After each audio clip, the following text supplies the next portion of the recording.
녹정기, 김용원저, 제10권 7장.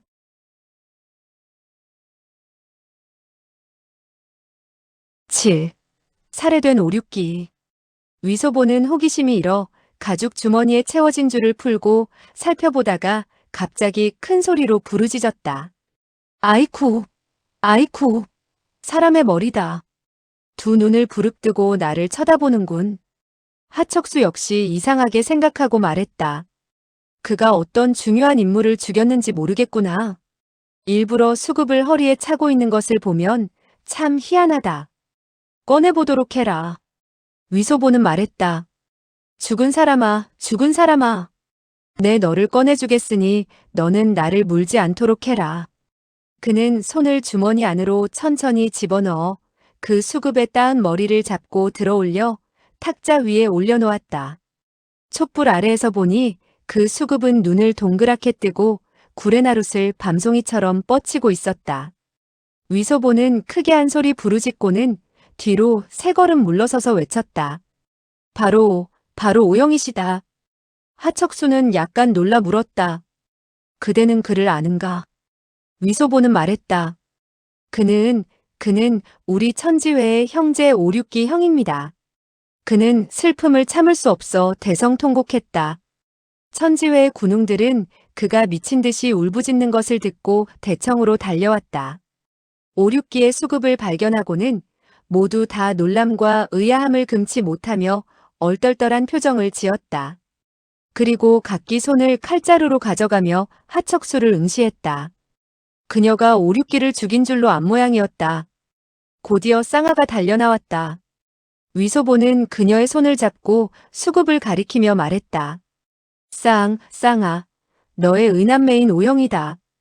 그는 이 악적에게 해침을 당해 죽었구나.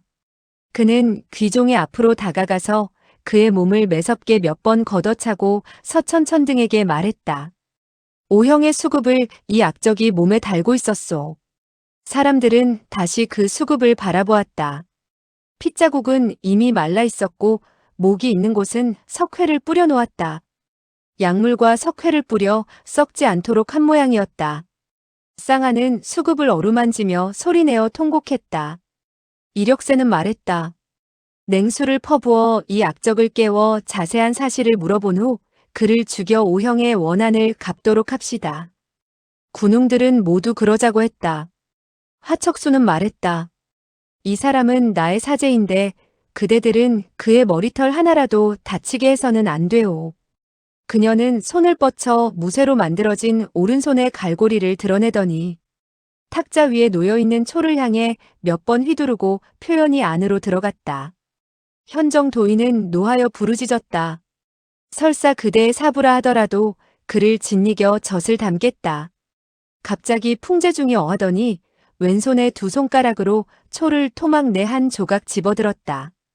촛대의 초는 본래 꽤 남았는데 이때는 이미 7 토막으로 나 있었다. 몇 토막은 한치도 되지 않는데 정교하게 잘려 쓰러지지 않고 있었다. 이 한 수의 무공은 정말 세상을 깜짝 놀라게 하고도 남음이 있었다. 천지회의 군웅들은 모두 안색이 변하고 말았다. 현정 도인은 휙하니 차고 있던 칼을 뽑으며 말했다. 내가 이 녀석을 죽여 오형의 원수를 갚겠소. 그리고 그 여인으로 하여금 나를 죽이도록 하시오. 이력새는 말했다. 잠깐 먼저 물어본 후 이 세 사람을 함께 죽이도록 합시다. 위소보는 말했다. 맞았소. 이분 할머니 누님은 그녀의 400부를 두려워하는 것 같으니 죽이려면 그녀의 400부와 400부의 안 사람까지 모두 죽여야만 아무런 일이 없을 것이오. 쌍아, 그대는 가서 한대야의 냉수를 떠오시오. 그러나 주방에 약을 섞은 그 물은 아니 되오. 쌍아는 안으로 들어가 한대야의 물을 들고 나왔다. 서천천은 이를 받아서 귀종의 머리 위에 천천히 부었다. 그러자 그가 재채기를 하며 천천히 눈을 떴다. 몸을 움직이는 순간 그는 자신의 손발이 묶여있는 것과 허리에 혈도마저 집혀있는 것을 알고는 분노했다. 누구냐? 누가 나에게 장난을 친 거야? 현정 도인은 칼날을 그의 얼굴에 가볍게 갖다 대며 욕을 했다. 너의 조상께서 너에게 장난치는 것이다. 그리고 오륙기의 수급을 가리키며 물었다. 이 사람은 내가 죽인 것이냐? 귀종은 말했다. 그렇다. 내가 죽인 것이다. 어머니, 아버지 두 분은 어디에 있어? 그는 고개를 돌려 부모도 묶여있는 것을 확인하고는 매우 놀라 하마터면 울음을 터뜨릴 뻔했다. 그는 한평생 부모님을 따르며 매사의 뜻대로 해와서 조금도 좌절을 경험한 적이 없었다. 언제 또 이와 같은 일을 겪었겠는가? 그는 울상을 지으며 말했다. 그대들은 어쩌자는 것이오? 그대들은 나를 이기지 못하는데 어째서 내가 묶였지? 그리고 우리 아버지와 어머니는 왜 묶었소? 서천천은 손을 들어 철석하고 따귀를 한 대 갈기고 호통을 쳤다. 이 사람을 내가 어떻게 죽였지? 빨리 말해라. 한마디라도 거짓말을 한다면 즉시 너의 눈을 찔러 멀게 하겠다. 그는 칼끝을 뻗쳐 그의 오른쪽 눈을 겨누었다. 귀종은 혼이 나갈 정도로 놀라서 끊임없이 기침을 하며 말했다. 네 말하겠소. 그대는 내 눈을 찌르지 마시오. 눈이 멀게 되면 아무것도 보이지 않소. 보이지 않는단 말이오. 쿨룩, 쿨룩. 평서왕은 오랑캐 황제는 크게 나쁜 사람으로서 억지로 우리의 대명나라 강산을 차지하고 있다고 말했소. 그래서 나에게 부탁해서 오랑캐 황제를 죽이라고 했소. 군웅들은 서로의 얼굴들을 쳐다보며 하나같이 생각했다. 이 말이 틀린 말은 아니다. 위소보는 크게 못마땅해서 욕을 했다. 이 빌어먹을 오삼개가 제기랄. 제놈은 좋은 사람이었던가? 귀종이 말했다. 평서왕은 너의 백부이니 그가 좋은 사람이 아니라면 너 역시 좋은 사람이 아니다. 위소보는 그를 힘껏 걷어차며 말했다. 터무니없는 소리. 오삼개는 매국노야. 어째서 나의 백부가 된단 말이냐? 오삼개는 너의 백부다. 귀종은 부르짖었다. 내가 한 말이다. 아이쿠, 너는 내가 한 말에 대해서 억지를 쓰는구나. 나는 그만두겠다. 이력세가 물었다. 오삼개는 그대에게 오랑캐 황제를 죽이라고 했다는데 어찌하여 그를 죽였지? 귀종은 말했다. 저 사람은 광동성의 대관인데 평서왕은 그가 대매국노로서 오랑캐 황제를 보호하고 있다고 했소. 평서왕이 군사를 일으켜 광동을 치려면 반드시 그를 죽여야 된다고 했소. 평서왕은 나에게 많은 보약을 주었고 기침을 멎게 하는 약도 먹여주었으며 또 하얀 호랑이 가죽도 주었단 말이오. 우리 어머니가 그러시는데 대매국노는 반드시 죽어야 된다고 했소. 쿨룩쿨룩 그 사람은 무공이 매우 고강하여 나와 어머니 두 사람이 함께 공격해서 겨우 죽일 수 있었소. 그대들은 빨리 나를 놓아주시오. 우리들은 북경으로 가서 오랑캐 황제를 죽여야 하오. 그것은 커다란 공로란 말이오. 위소보는 고함을 질렀다. 황제를 죽인다 하더라도 너 같은 폐병쟁이한테까지는 차례가 가지 않는다. 형들, 빨리 이 새 녀석을 죽이도록 하시오. 할머니 누님은 내가 책임지겠소. 갑자기 장원 밖에서 수십 명이 일제히 부르짖는 소리가 들려왔다. 폐병쟁이야, 빨리 기어나오너라. 너를 천갈래 만갈래로 찢어 죽여 오형의 원한을 갚겠다. 장원의 앞뒤에서 일제히 소리가 들려왔으며 사방의 지붕 위에서도 고함 지르는 사람이 있었다. 이로 미루어 볼 때 많은 사람이 장원의 사방을 에워싼 모양이었다. 천지외의 군웅들은 나타난 사람들이 오륙기를 위해 원수를 갚겠다는 말을 하자 자기 편이라 생각하고 속으로 기뻐했다. 전노보는 큰 소리로 외쳤다. 명복 청반 모지부천. 바깥의 친구는 어느 파의 친구들이오? 천지외의 구호는 천부지모, 반청복명이었다. 그러나 신분을 모르는 사람을 만났을 때는 먼저 8글자를 거꾸로 해서 말했다. 만약 회의 형제라면 그대로 말을 해서 인정할 것이고 만약 외부 사람이라면 상대방이 말하는 것이 무엇인지 모르기 때문에 신분을 누설하지 않게 되는 것이었다. 장원 밖과 지붕 위에서 17, 8명이 한 목소리로 부르짖었다. 지진고강, 일파계산청고수. 대청 안의 군웅들도 부르짖었다. 문조대해 삼하합수만년유. 지붕 위에서 누가 물었다. 어느 당의 형제들이 그곳에 있소? 전노보는 말했다. 청목당의 형제가 형제들을 영접하는 바이오. 어느 당의 형제들이 오셨소? 대청문이 열리고 한 사람이 걸어 들어오며 큰 소리로 말했다. 소보, 내가 여기 있느냐? 그 사람은 키가 크고 비쩍 마른 편으로 훤칠한 모습을 하고 있었는데 바로 천지회의 총타주 진근남이었다. 위소보는 크게 기뻐서 앞으로 달려나가 큰절을 하고 연신 부르짖었다. 사부님, 사부님. 진근남은 말했다. 모두들 안녕하셨소. 그러나 애석하게도. 그러다가 탁자 위에 있는 오륙기의 수급을 바라보고 서둘러 달려오더니 탁자를 짚고 대성통곡을 하며 눈물을 주룩주룩 흘렸다. 대청문 안으로 잇따라 사람들이 들어왔다.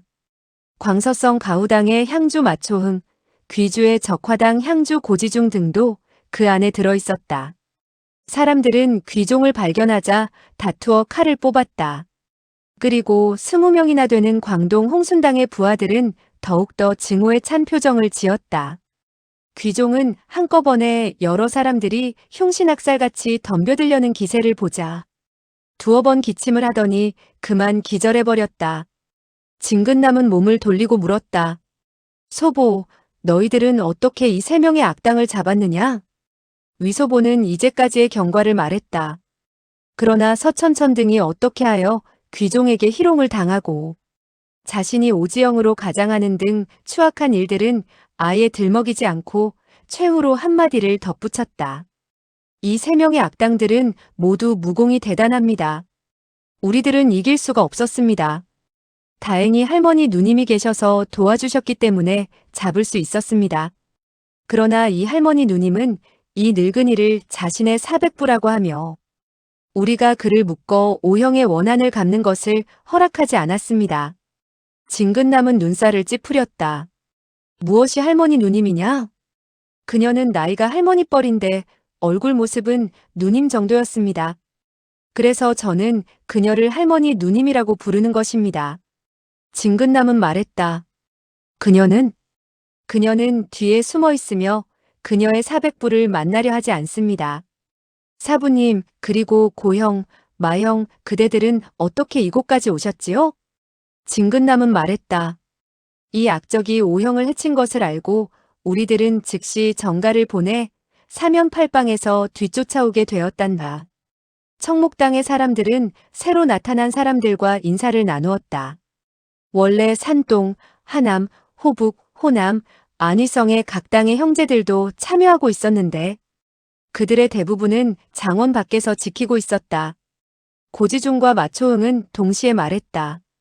위 형제가 이와 같은 큰 공을 세웠으니 오형의 하늘에 계신 영혼도 그 은덕을 고맙게 여길 것이오. 위소보는 말했다. 오 대엽은 저에게 그지없이 잘 대해주었는데 그의 원수를 갚는 것은 마땅한 일이지요. 이력세는 말했다. 총타주님께 알립니다. 이 악적은 조금 전에 북경으로 가서 오랑캐 황제를 죽이겠다고 했으며 또 청나라를 거꾸러뜨리고 명나라를 되찾겠다는 말을 했는데 그 사정이 어떠한지 모르겠습니다. 위소보 말했다. 무슨 사정이 있겠소? 그는 우리가 그를 죽일까봐 두려워 그저 터무니없는 소리를 짓거려 본 것에 불과하오. 그의 몸에 있는 이 하얀 호랑이 가죽으로 만들어진 포자만 하더라도 바로 오삼개가 그에게 준 것이오. 오삼개의 개 같은 친구들 가운데 좋은 사람이 있겠소? 우리들은 이 새 악적의 배를 갈라 심장을 도려내고 오형의 원한을 갚아야 될 것이오. 진근남은 말했다. 세 사람을 다 깨워서 잘 물어보도록 하자. 쌍아는 다시 가서 한 동이의 냉수를 떠왔으며 귀신수 부부와 귀종에게 물을 쏟아 정신을 차리게끔 했다. 귀인왕은 정신을 차리자마자 욕을 퍼부으며 독을 써서 사람의 정신을 잃게 하는 것은 강호에서 가장 비열하고 모렴치한 수작이라고 말했다. 귀신수는 아무 말도 하지 않았다. 진근남은 말했다. 그대들의 신수를 보건대 결코 범상한 사람들은 아닌 것 같소. 그대들의 이름은 무엇이라 하오? 우리 오륙기 형과는 어떤 원한이 있기에 독수를 써서 그를 죽였소? 귀인왕은 화를 내며 말했다. 너희들 같이 몽한 향을 쓰고 몽한 약을 쓰는 모렴치한 좀도적들도 이 할미의 성명을 물어볼 자격이 있느냐? 고지중이 칼을 들어 위협을 하자 귀인왕은 더욱더 무섭게 욕을 해댔다. 위소보는 말했다. 사부님, 그들의 성은 귀씨입니다. 자라라고 할 때의 귀씨인 것 같습니다. 그러니까 2마리의 늙은 자라와 1마리의 작은 자라이지요. 제가 먼저 작은 자라를 죽인 후 다시 이야기하도록 하지요. 그는 비수를 뽑아 귀종의 목을 겨누었다. 귀인왕은 위소보가 자기의 아들을 죽이려는 것을 보자 당황해서 즉시 부르짖었다. 이 꼬마야, 내가 사내라면 이 할미를 죽이도록 해라. 우리 아들의 손끝 하나라도 건드리는 것은 허락하지 않겠다. 위소보는 말했다. 나는 꼭 이 작은 자라를 죽여 보이겠소. 그는 칼끝으로 귀종의 목을 가볍게 눌렀다.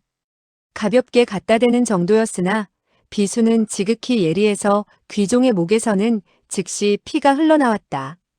귀종은 겁에 질려 큰 소리로 부르짖었다. 어머니, 어머니, 나를 죽이려고 합니다. 네, 내 아들은 죽이지 말아라. 위소보는 말했다. 우리 사부님께서 한마디 물으실 때 그대는 순순히 대답하시오. 그러면 반시진 안으로는 그대의 폐병쟁이 아들을 죽이지 않을 것이오. 우리 아들에게는 병이 없다. 너야말로 폐병쟁이다.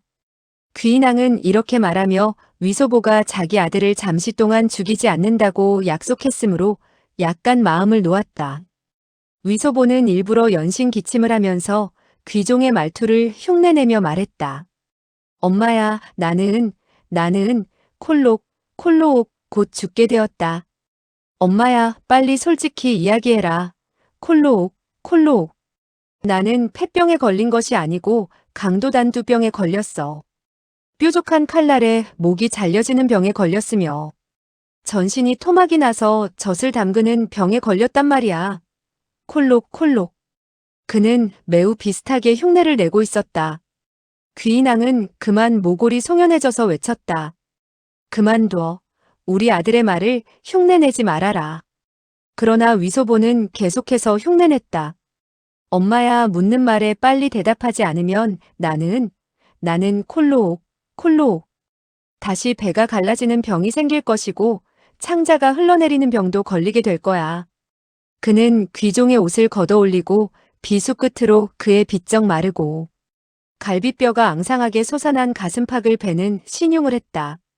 귀인왕은 더 이상은 참을 수 없다는 듯이 말했다. 좋아. 우리들은 화산파의 사람들이다. 우리 바깥어른으로 말할 것 같으면 신권무적 귀의협으로서 과거 중원에서 위세를 떨칠 때 그대들 같은 좀도적은 아직 이 세상에 태어나지도 않았었다. 진근남은 이 사람들이 바로 명성이 쟁쟁했던 신권무적 귀신수 부부라는 것을 알고 그만 존경하는 마음이 크게 일었다. 그리고 오륙기의 무공이 얼마나 뛰어났는가 하는 사실도 상기했다. 그 당시 그가 피살되는 광경을 두 눈으로 똑똑히 목격한 홍순당 형제들의 말로는 한 명의 노파와 한 명의 폐병쟁이가 손을 써서 10여 명이나 되는 홍순당 고수들을 쓰러뜨리고 다시 두 사람이 오륙기를 협공해서 그를 격살하여 목을 잘랐다고 했으니 상대방에서 남의 이름을 사칭하는 것은 아니라는 생각이 들었다. 신권무적 귀신수는 명성을 떨친 지 이미 오래되어 근 수십 년간은 강호에서 떠돌아다닌다는 소문조차 들을 수 없었다. 그런데 어째서 이번 참화에 얽히게 되었는지 여기에는 반드시 중대한 이유가 있을 것 같았다. 그는 즉시 앞으로 나가 귀신수에게 공손히 폭언을 하고 절을 하며 말했다. 화산파의 신권무적 귀의협 부부셨군요. 진근남이 많은 신뢰를 범하였습니다. 그는 손을 뻗쳐 귀신수의 몸을 묶어놓은 밧줄을 자르고 곧이어 등과 허리깨를 몇 번 만져 혈도를 풀어준 후 다시 몸을 돌려 귀인왕과 귀종의 몸에 감겨있는 밧줄 역시 잘라버렸다. 위소보는 다급해져서 다시 말했다. 사부님, 이 세 사람은 무섭기 그지없습니다. 놓아주면 안 됩니다. 진근남은 빙그레 웃고 말했다. 귀인왕은 우리들이 몽환약을 썼으니 강호에서 비열하기 이를 데 없는 행동을 했다고 말했다. 그러나 우리 천지회에서는 몽환약을 쓰지 않았으며 그와 같은 약을 쓴다 하여도 귀협은 내공이 심오하여 보통의 몽환약으로는 어르신의 정신을 잃게 할 수도 없었을 것이다. 위소보는 말했다. 그렇습니다. 그렇습니다. 우리 천지회에서는 몽환약을 쓰지 않습니다. 그는 이야기 할머니 누님의 것이고 또한 그녀 스스로 바꾼 것이니 천지회가 저지른 것이라고는 할 수 없다고 생각했다. 귀신수는 왼손으로 처와 아들의 등을 슬쩍 쳐서 두 사람의 혈도를 풀어주었는데 그 수법이 진근남보다 훨씬 빨랐다. 귀신수는 고개를 끄덕이며 말했다. 흔히 볼 수 있는 것이 아니고 지극히 무서운 약물이었다. 그는 손을 뻗쳐 아들의 맥박을 짚어보았다. 귀인왕은 정신을 가다듬고 남편의 안색을 들여다보며 물었다. 어때요? 귀신수는 말했다. 지금 당장에는 별일이 없을 것 같군. 그는 자기가 정신을 잃고 쓰러지기 전에 한 사람과 일장을 맞바꾸었는데 그 사람의 무공은 무척 얕은 편이었으나 익힌 내공의 여력은 바로 화산파의 것이라는 생각이 들었다. 그리고 또 쌍아가 어지러운 바위들이 널려있는 언덕 위에서 줄다름 쳤을 때 그 신법 역시 화산파의 경신법이었다는 사실을 떠올렸다. 그러다가 사람들 틈에 서 있는 쌍아를 발견할 수 있었다. 쌍아는 그가 불타는 눈으로 자기를 쳐다보는 것을 보고는 그만 두려움을 느껴 위소보의 등 뒤로 돌아가서 몸을 움츠렸다. 귀신수는 말했다. 너 이리 가까이 오너라. 너는 화산파 사람이지? 쌍아는 말했다. 가지 않겠어요. 그대는 저의 의오라버니인 오형을 죽였으니 나는 그의 원수를 갚으려는 거예요. 나는 화산파 사람이 아니에요. 하척수는 과거 장신의 셋째 젊은 마나님과 쌍아에게 약간의 무공을 전수했을 뿐이지. 결코 그녀들을 정식 제자로 받아들인 것이 아니었다.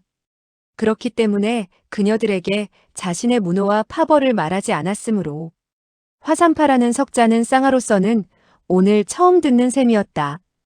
귀신수는 나이 어린 소녀를 상대하지 않으려는 듯 갑자기 진기를 단전에서 끌어올리더니 낭낭이 소리쳤다. 풍란적의 제자와 사손들은 썩 나서 보아라. 이 한마디는 결코 우렁찬 것은 아니었으나 그 순간 기류가 소용돌이치며 지붕에 흙먼지가 우수수 떨어졌다. 그는 동문 사형제 가운데 원승지 문화들은 모두 해외에 있고 대사형 황진은 세상을 뜬 지 오래되었으며 화산파의 문호는 황진의 큰 제자 풍란적이 이어받고 있기 때문에 장원 안에 화산파의 제자가 있다면 반드시 풍란적이 직계라고 생각했던 것이다. 그러나 한참 동안 기다렸으나 내당에서는 아무 소리도 들리지 않았다. 진근남은 말했다. 1년 전 천하영웅대회를 가졌을 때 피로써 맹약을 한 바 있었으며 한마음 한뜻으로 대매공로 오삼계를 죽이자고 결심을 했습니다. 그 당시는 영사질인 풍란적 선배님이 바로 살기대회의 주인격이라 할 수 있었습니다. 어째서 선배님은 오삼계와 손을 맞잡고 폐회 의사인 오륙기 형제를 죽이셨습니까? 이것이야말로 가까운 사람들이 마음 아파하고 원수들이 좋아할 일이 아니겠습니까? 음성은 매우 나직했으나 진근남의 말은 상대방을 사정없이 몰아세우는 것이었다. 귀인왕은 그를 한번 노려보더니 말했다. 사람들에게 듣건대 한평생 진근남을 모른다면 영웅이라 일컬어도 헛된 노릇이라고 하더군. 귀하가 아직 이 세상에 태어나기도 전에 우리 부부는 이미 천하를 주름잡다시피 했소. 그런데 그대가 이 세상에 태어난 이후에야 우리들을 영웅이라 칭할 수 있게 되었으니 흐흐흐 가소롭군 가소로워. 진근남은 말했다. 불초가 지니고 있는 제주와 무공은 귀협 부부께서 한 번 웃을 가치조차 없습니다. 강호의 친구들이 불초를 높이 산 것은 불초가 시비를 명백히 하고 못된 짓을 하는 도적 같은 사람과는 함부로 사귀지 않는 점에 있지요. 귀인왕은 노하여 말했다. 그대는 우리가 못된 짓을 하고 도적 같은 사람과 사귄다는 말이오? 진근남은 말했다. 오삼계는 대매공로입니다. 귀인왕은 말했다. 오륙기는 호랑이의 앞잡이가 되어 오랑캐의 대관 노릇을 하고 있으며 우리 한나라 백성들을 업신여기고 핍박하고 있었소. 그대들은 어째서 말끝마다 그를 형이라고 부르는 것이오? 이것이야말로 못된 짓을 마구 하는 도적과 사귀는 것이 아니겠소? 마초흥이 큰 소리로 말했다. 오형으로 말하면 몸은 조정의 군영에 있지만 마음만은 한나라에 있었소이다. 그는 천지외의 홍순당 홍기향주였으며 광동성의 병권을 쥐고 있었는데 일단 기회가 오면 군사를 일으켜 오랑캐를 치게 되어 있었소이다. 홍순당의 여러 형제들 그대들은 그렇다는 것을 알고 있죠? 홍순당에 속하 20여 명이 일제히 대답했다. 예, 바로 그렇습니다. 마초흥은 말했다. 그대들은 가슴을 펼쳐 이들 두 분의 대영웅에게 보여주시구려. 20여 명의 사람들이 두 손으로 옷자락을 찢듯 양옆으로 잡아당겨 가슴팍을 드러내 보였다.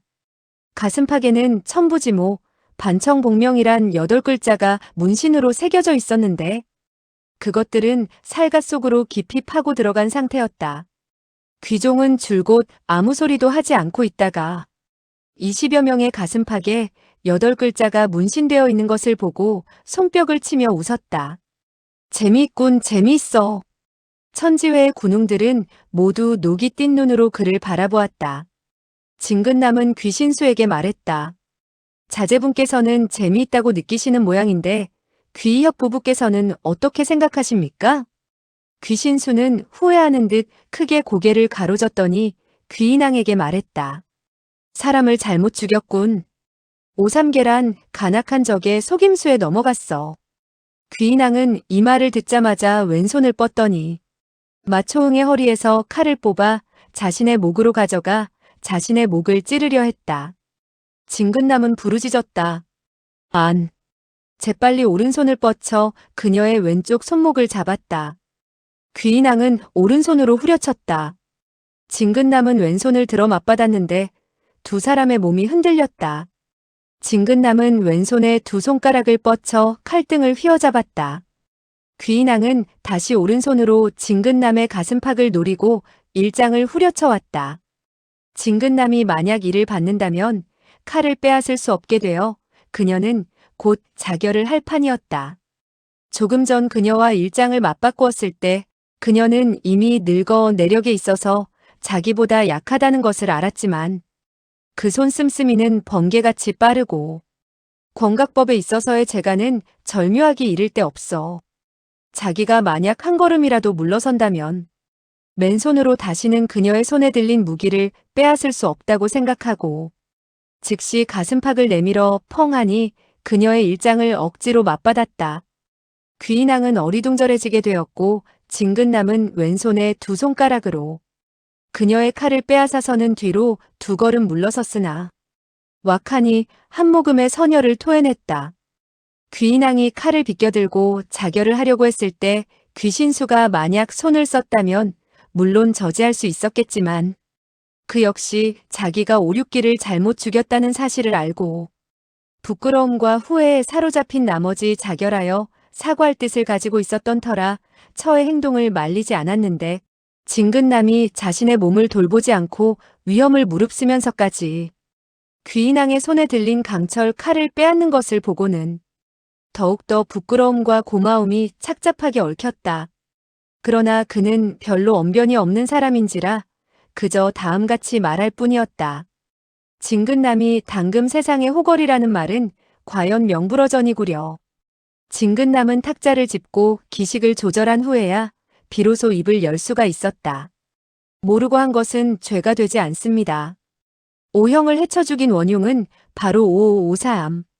그 말을 하다가 그는 다시 한 모금의 선혈을 토해냈다.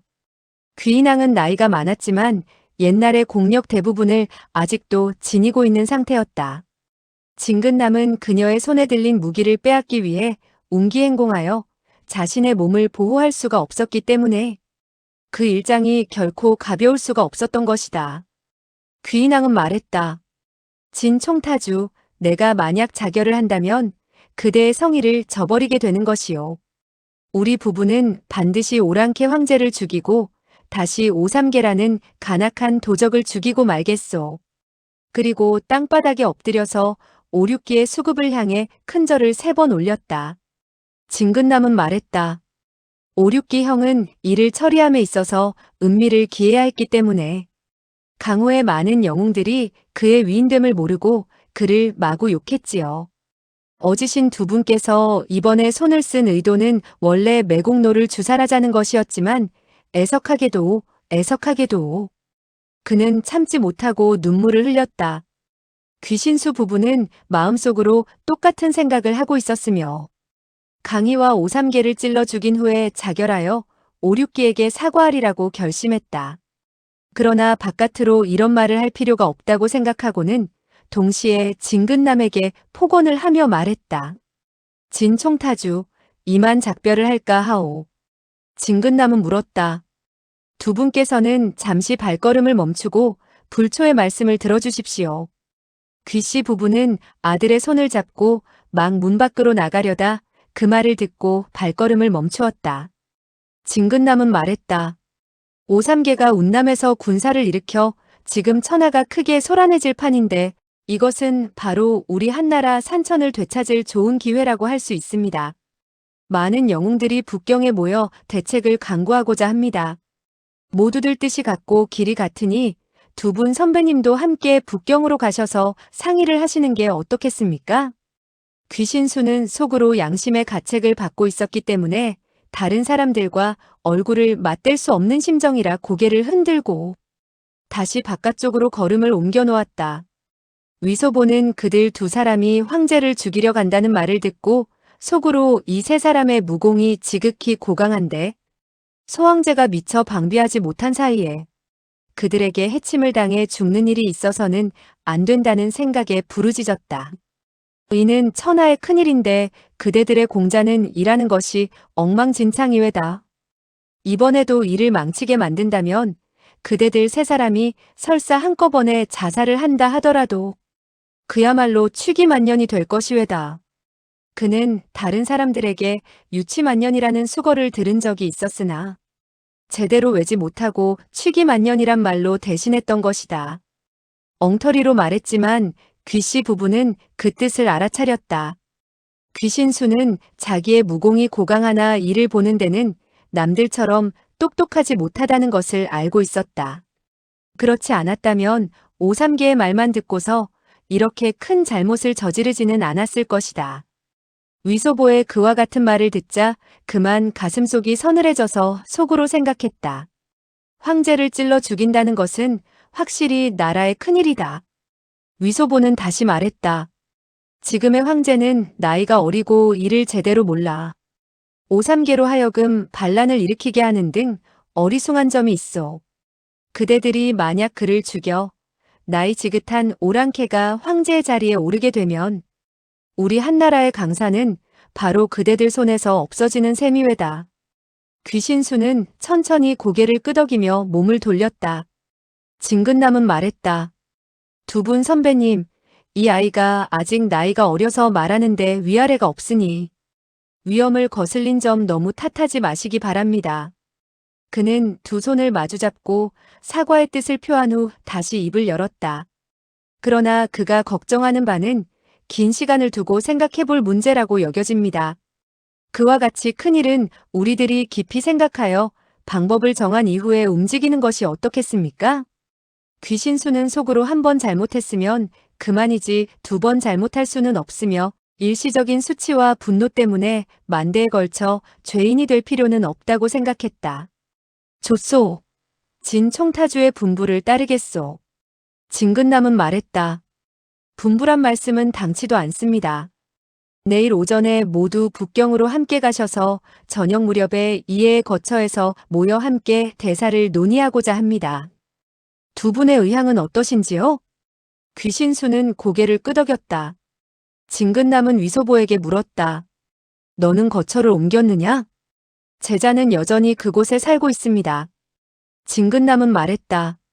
불초는 내일 밤 두 분 선배님이 북경 동성동모와 호동에 이에 자작부에 삼가 왕림하시기를 기다리겠습니다. 위소보는 말했다. 사부님, 화내지 마십시오. 지금은 백작부라고 부른답니다. 진근남은 말했다.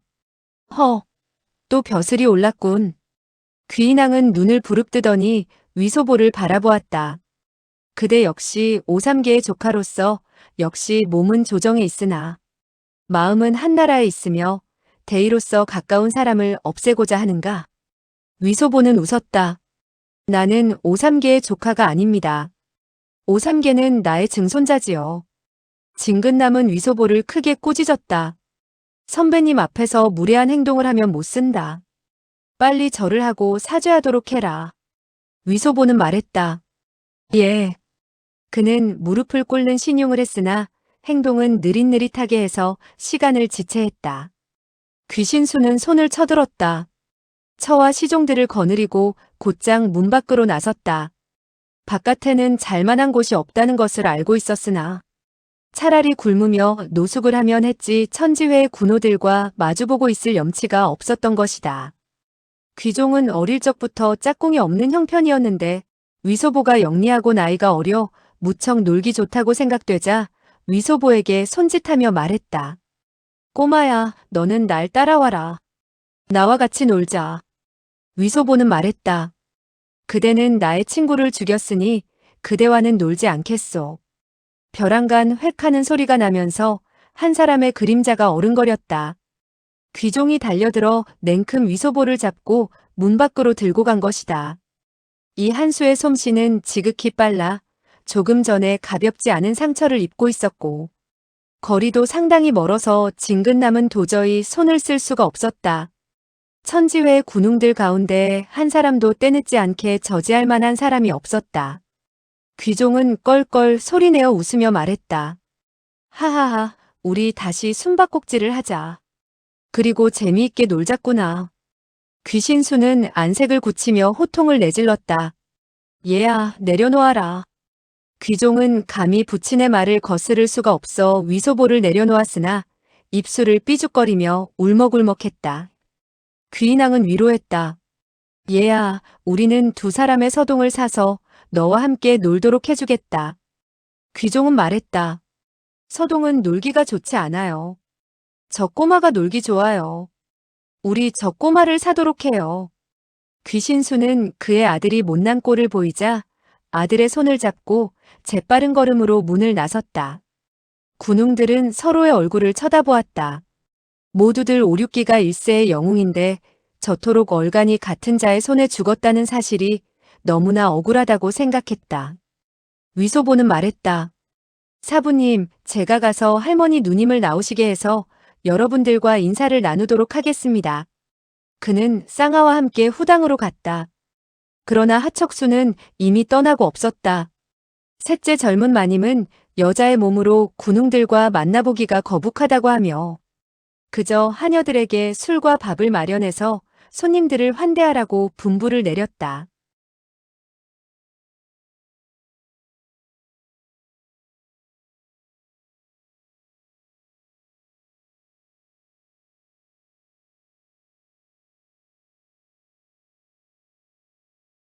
녹정기 김용원저 제10권 8장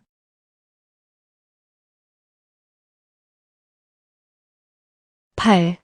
황제를 암살하려는 귀신수. 이튿날 위소보는 장원의 주인에게 작별을 고하고 진근남 등과 헤어져 북경으로 갔다. 진근남은 말했다. 소보 귀희협 부부는 황제를 찔러 죽이려 하는데 우리와 상의해서 다시 결정하기로 응낙했다. 너는 북경으로 돌아간 후 황제에게 알려 그가 방비하게 해서는 안 된다. 위소보는 그렇지 않아도 그러한 뜻이 있었는데 사부에게 간파당하자 재빨리 말했다. 그야 물론이죠. 오랑캐들이 우리 한나라의 강산을 점거하고 있고 제가 비록 조정에서 벼슬을 하고는 있지만 이 모든 게 사부님의 명령을 받든 것이 아니겠습니까? 제가 어찌 그를 위하겠습니까? 그렇다. 내가 만약 솔직하지 못하게 여러 사람들에게 미안한 노릇을 한다면 나는 너를 절대 용서하지 않을 것이다. 사부님께서는 안심하십시오. 위소보는 쌍하와 서천천 등을 데리고 장용과 조양동 등과 함께 모동주를 압송하여 북경으로 돌아갔다. 그는 북경으로 돌아가게 되면 즉시 달려가 강희를 만나려고 했다. 소황제는 나의 절친한 친구인데 어찌 그가 3마리 자라의 손에 죽도록 내버려 둘 수가 있겠는가? 나는 궁으로 들어가 많은 시위들을 내세워 경계하고 지키도록 해야겠다. 그런데 나는 황제에게 말하지 않겠다는 약속을 이미 사부화했다.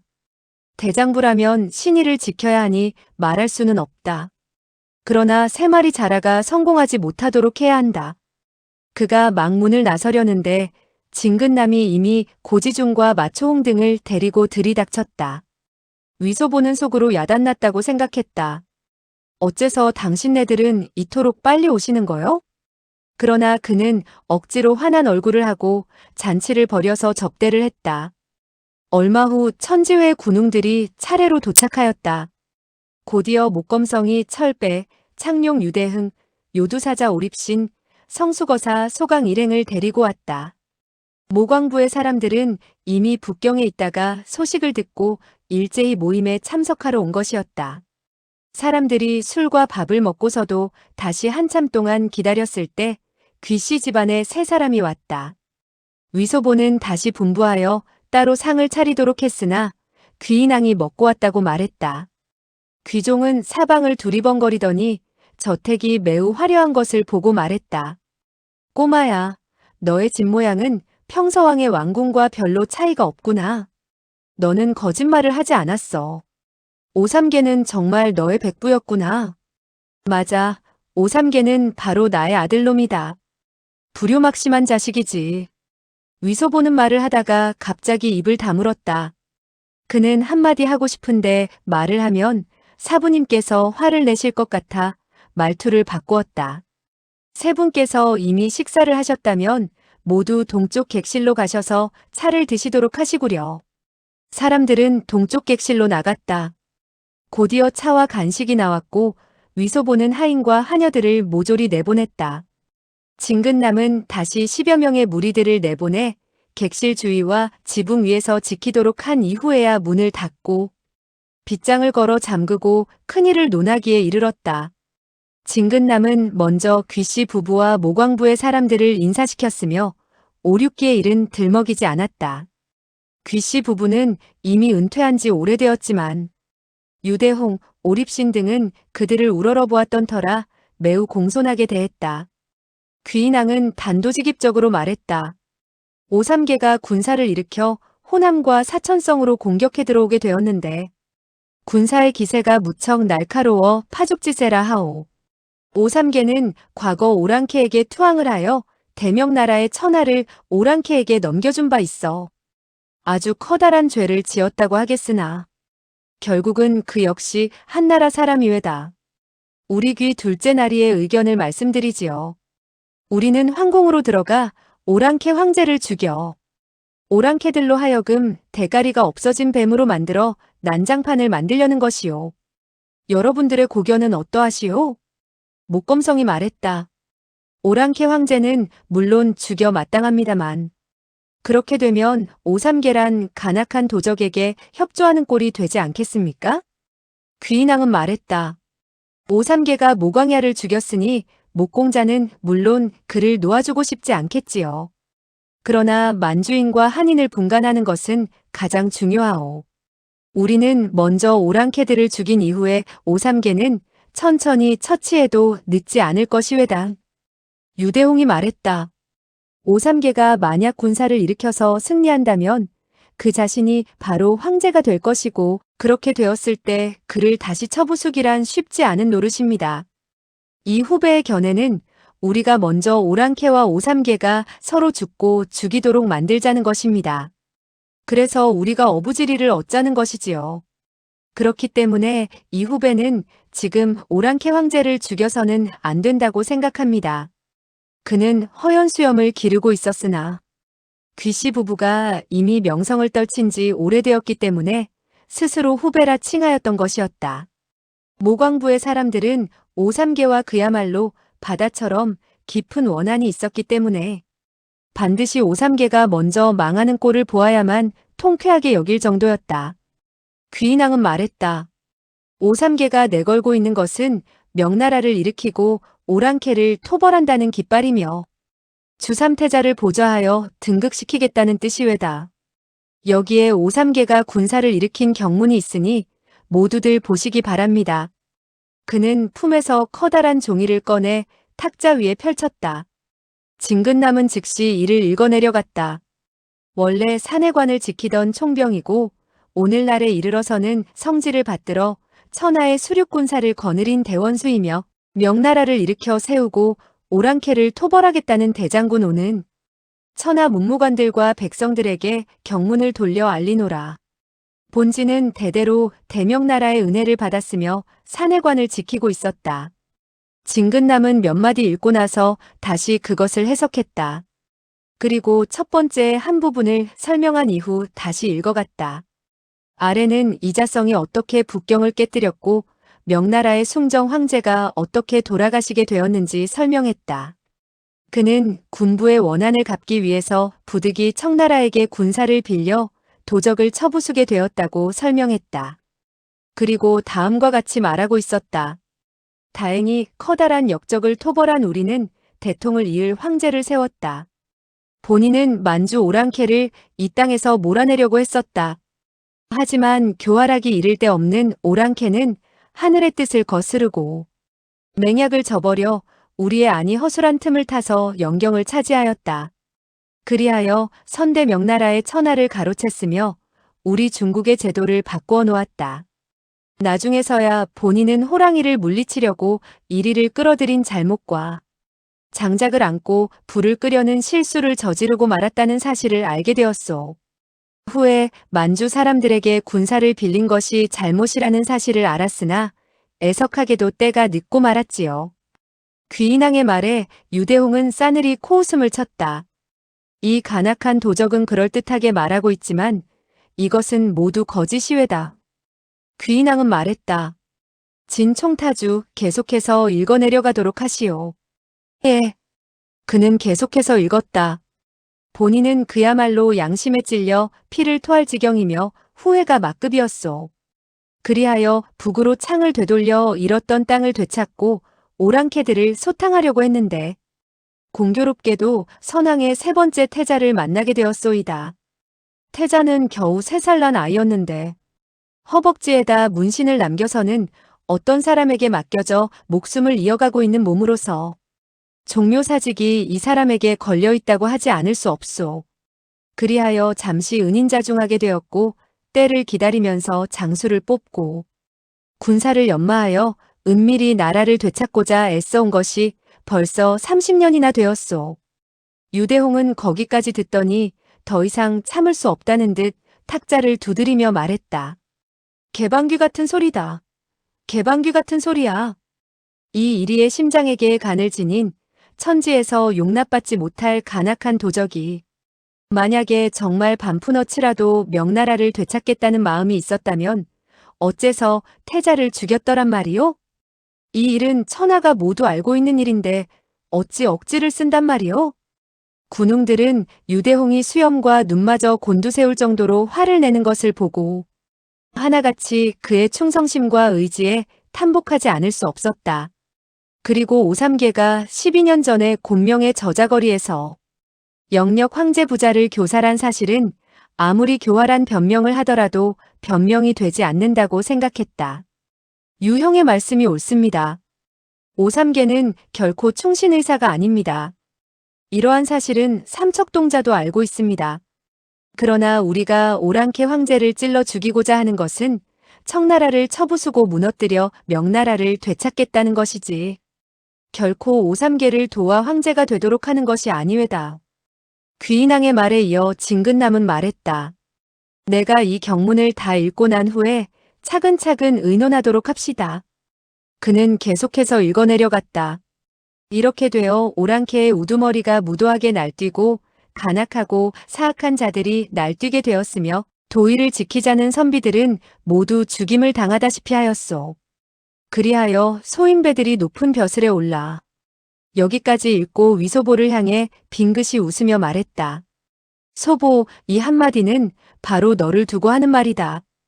그러나 위소보는 그 경문이 문체로 쓰인 글이라 설명을 듣지 않으면 알아들을 수가 없었다. 그런데 갑자기 오삼계가 그를 들먹였다는 말을 듣고 놀람과 기쁨을 느끼며 재빨리 물었다. 사부님, 그가 뭐라고 했죠? 그 녀석은 저에게 좋은 말을 하지는 않았을 것입니다. 학문과 도덕이 있는 좋은 사람들은 그저 깨알같이 작은 벼슬을 하고 전혀 재간이 없는 하찮은 녀석들이 대관이 되었다고 했다. 이것이야말로 너를 두고 한 말이 아니겠느냐?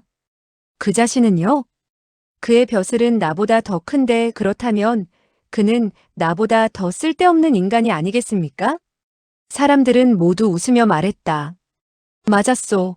오랑캐 조정의 관직 가운데 평서친왕보다 더 높은 것은 없지요. 경문의 최후 한 토막은 다음과 같았다. 산도 슬퍼하고 물도 근심을 떨쳐버리지 못하며 부인들은 울부짖고 자식들은 흐느끼고 있어. 위로는 하늘이 노하여 해성이 떨어지고 아래로는 땅이 원한을 지녀 산이 무너지는 듯한 이 마당에 본인은 하늘을 우러러보고 땅을 내려다보며 난폭한 자들을 물리쳐서 백성을 구하여 하늘에 순종하고 사람의 뜻을 따르기로 나를 정하게 됐소.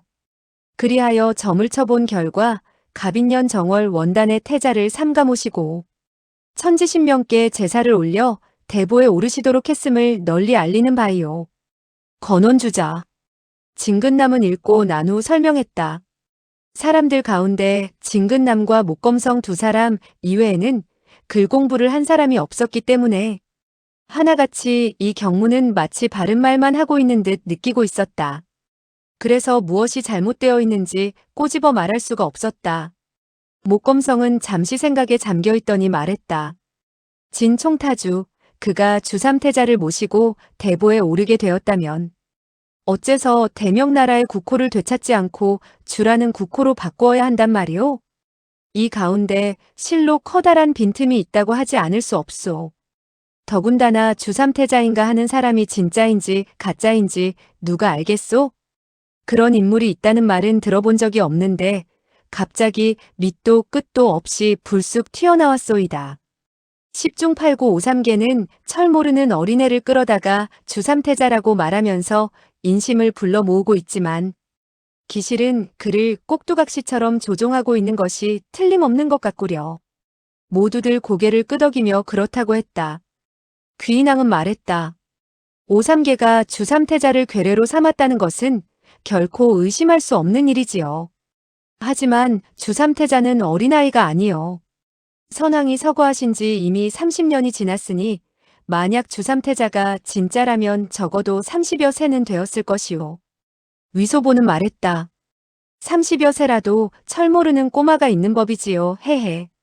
그는 귀종을 한번 바라보았다. 군웅들 가운데 몇 사람들은 참을 수 없어 웃음을 터뜨렸다. 귀인왕은 눈썹을 곤두세우며 화를 내려고 했다. 그러나 다시 생각해 볼 때 위소보의 말에도 일리가 있다는 생각이 들었다. 자기의 귀여운 아들은 30여 세나 되었지만 아직도 여전히 철 모르는 꼬마가 아닌가. 그녀는 그만 나직이 한숨을 내쉬었다. 모두들 한참 동안 상의를 하였다. 어떤 사람들은 강희의 손을 빌려서 오삼계를 먼저 제거한 후에 나중에 나라를 되찾자고 했고, 어떤 사람들은 오삼계가 간악하기는 하나 그 역시 한나라 사람이니 마땅히 그를 도와 오랑캐를 쫓아내고 한나라 강산을 되찾은 후에 그를 제거해야 한다고 했다. 이론이 분분했으며 어떤 결론도 내리기 어려웠다. 결국 모두들 진근남을 바라보았다. 그가 지혜가 많다는 것을 알고 있었기 때문에 그에게서 반드시 어떠한 고견이 나오리라고 기대했다. 우리들은 천하를 중시해야 합니다.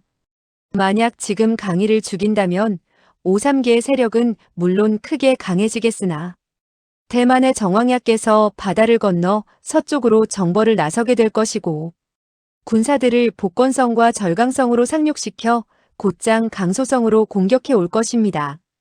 그때 오삼계가 청나라 조정을 무찌르고 황제가 되려고 해도 정왕야의 병력에다 다시 모광부와 천지회 그리고 각처의 영웅들이 힘을 합쳐서 그를 제압할 수 있을 것입니다. 소강은 냉랭히 말했다. 진 총타주의 그와 같은 말씀은 대만의 정왕야를 위해 하시는 말씀이 아닌지요? 진근남은 늠름하게 말했다. 정왕야의 충성은 천하에 알려져 있는데 소영은 믿을 수 없다는 것이요?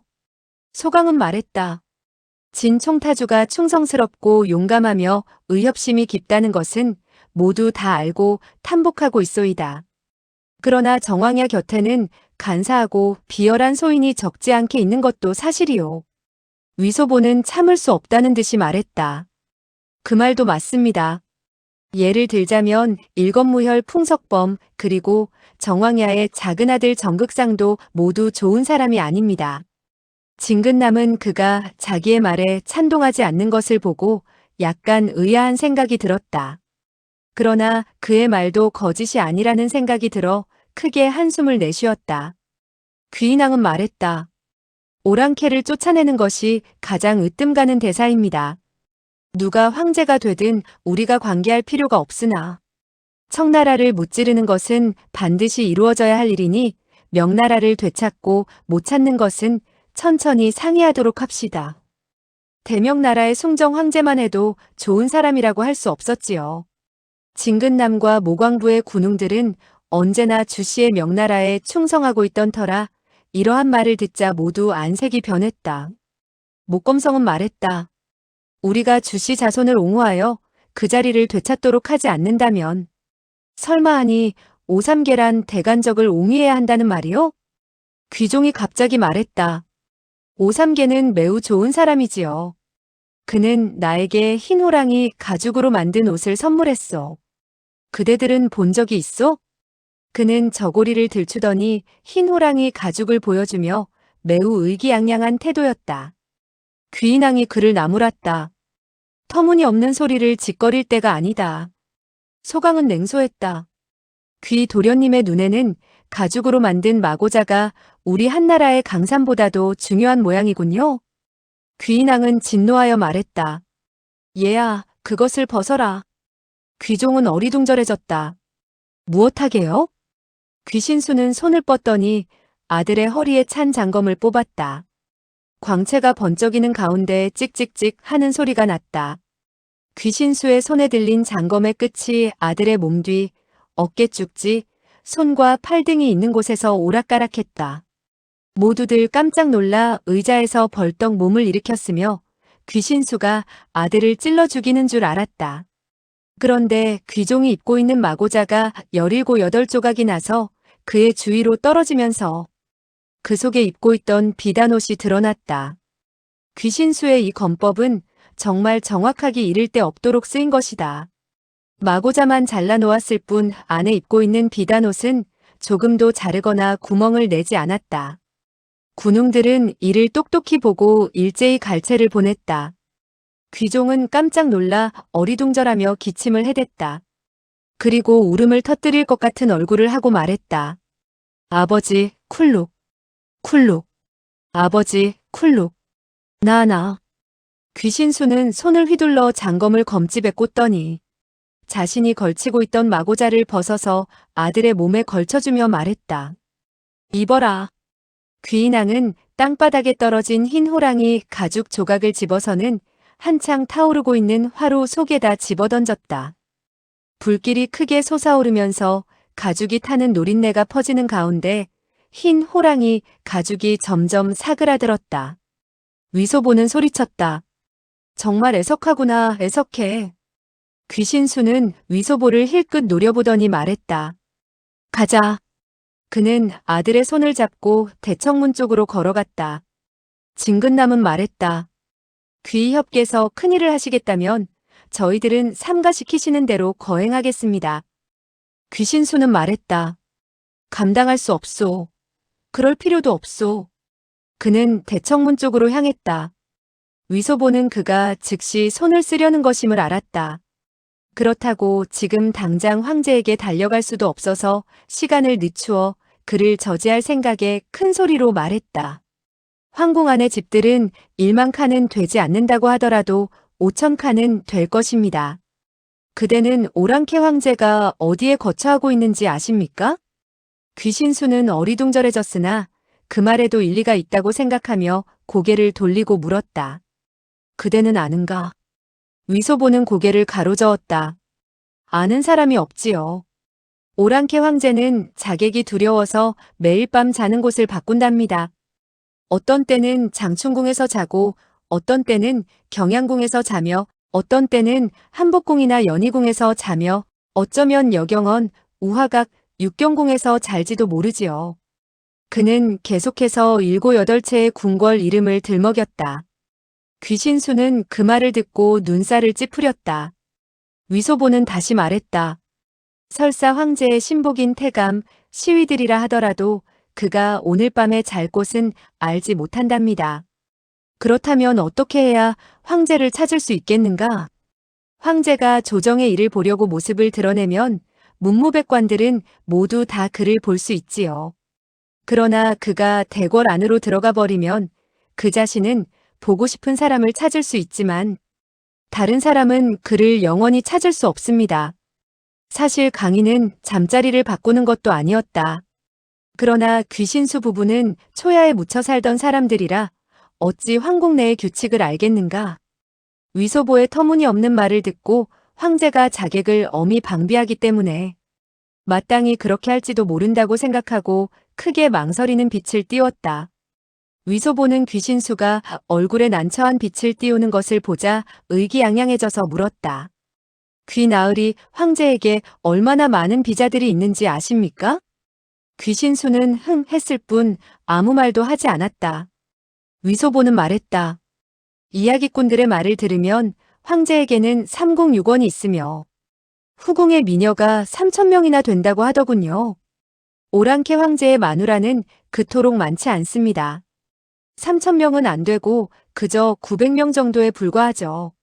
그는 밤마다 신랑이 되고 오늘은 351번째의 비자에게서 잠을 자고 내일은 634번째의 비자에게 가서 잠을 자지요. 설사 황제의 비자라 하더라도 황제가 어디에 머무는지 모르고 3년이나 4년 동안 기다리기만 하는 비자도 있지요. 진근남은 말했다. 소보, 너는 궁 안에 있은 지 오래되었으니까 황제를 찾는 방법을 알 것이 아니겠느냐? 위소보는 말했다.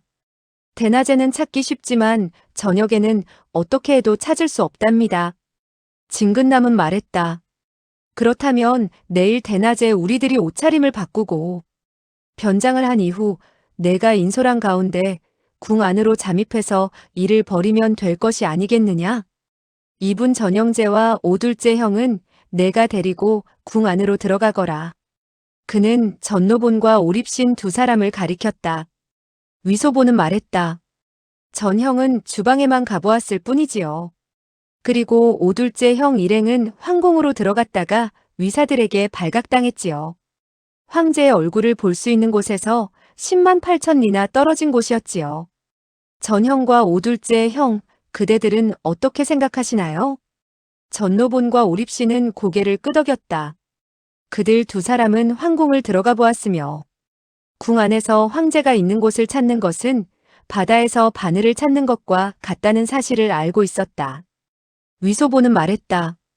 제자에게는 한 가지 방법이 있습니다. 진근남은 물었다. 무슨 방법인가? 위소보는 말했다. 제자가 내일 황제를 뵈러 가겠습니다. 그는 반드시 오삼계가 반란을 일으켰으니 군사를 파견하여 어떻게 싸울 것인가를 의논하려 할 것입니다. 그때 제자는 그에게 대포를 시험해보자는 제의를 하는 겁니다. 그가 국문을 나서기만 하면 손을 쓰기가 훨씬 쉬워지고 찔러 죽이는 것이 성공하든지 성공하지 않든지 우리들은 발에다 기름칠을 한 것처럼 뺑소니 칠 수가 있으니 많은 위험한 일들을 덜게 되지 않겠습니까? 귀인왕은 냉소했다. 황제께서 그대와 같은 꼬마의 말을 그토록 잘 듣는단 말인가? 그가 3년 동안 궁에서 나서지 않는다고 우리들이 설마 그를 3년 동안 기다려야 한단 말인가? 그대가 이런저런 구실을 내세워 변명하는 것은 어찌되었든 우리를 인솔하여 일을 저지르고 싶지 않아서겠지. 안 그런가? 목검성은 말했다. 궁으로 들어가 황제를 찔러 죽이는 일은 형제도 해보았습니다. 말씀드리기 부끄럽습니다만 우리 모광부는 몇 분의 형제들만 죽게 만들었습니다. 저의 누이 동생과 방 3회, 그리고 이분 오사숙과 2분 사제는 모두 궁 안에서 잡혀서 하마터면 병고를 당할 뻔했으나 다행히 위 향주가 의를 내세워 구해주는 바람에 위험에서 벗어날 수가 있었습니다. 우리가 담이 적어서 두려워하는 것이 아니라 이 일은 정말 성공하기가 어렵습니다. 귀인왕은 위소보를 바라보며 냉랭히 물었다. 그대가 그들을 위험에서 구해낼 수 있었단 말인가? 오립씨는 재빨리 말했다. 이 위향주는 나이는 어리지만 인의에 뛰어나며 기지와 총명은 남이 따를 수 없을 정도입니다. 형제의 목숨을 바로 그가 구해주었습니다. 귀인왕은 말했다. 모광부에서 해내지 못한 일을 우리 역시 해내지 못한다는 법은 없어요. 유대홍은 벌떡 몸을 일으키더니 말했다. 귀씨 부부는 신권무적이니 물론 우리 조그만 모광부보다 100배나 뛰어날 것입니다. 이제 곧 출발하십시오. 우리들은 이곳에서 좋은 소식이 오기를 기다리겠습니다. 천지회 홍순당의 한 형제가 말했다. 위 향주, 그대는 역시 함께 궁으로 들어가는 것이 좋겠습니다. 그리하여 귀씨 집안의 3분 대인께서 오랑캐들의 위사에게 체포당했을 때 그대가 나서서 구원해 주어야 할 것이 아니겠소? 그는 귀씨 집안의 3사람이 오륙기를 죽인 데 대해서 분노와 더불어 증오심을 품고 있었던 터라. 총타주 앞인데도 불구하고 참지 못하고 비웃는 말을 한 것이다. 위소보는 속으로 욕을 했다. 너희들 3마리의 자라가 궁으로 들어가 잡히게 된다면 나의 목이 잘리더라도 구해주지 않을 것이다. 그러나 그는 웃으면서 말했다. 귀씨 집안의 3분 대업이 어찌 위사들에게 잡히겠소? 황궁의 위사들은 8,000명이나 되지만 귀씨댁 도련님께서 기침 몇 번만 하면 8,000여 명이나 되는 위사들이 모조리 충격을 받아 죽고 말 것이요. 천지회와 모광부에 적지 않은 군호들은 웃음을 터뜨렸다. 귀종도 웃었다. 정말 그런 일이 있을까? 그것 참 재미있겠구나. 그것들은 나의 기침, 쿨룩쿨룩 하는 것을 두려워한다는 말이지. 쿨룩쿨룩, 쿨룩쿨룩. 귀씨 부부는 대노하여 각기 아들의 한쪽 팔을 잡고 3사람이 어깨를 나란히 하고 밖으로 나가려 했다. 진근남은 말했다.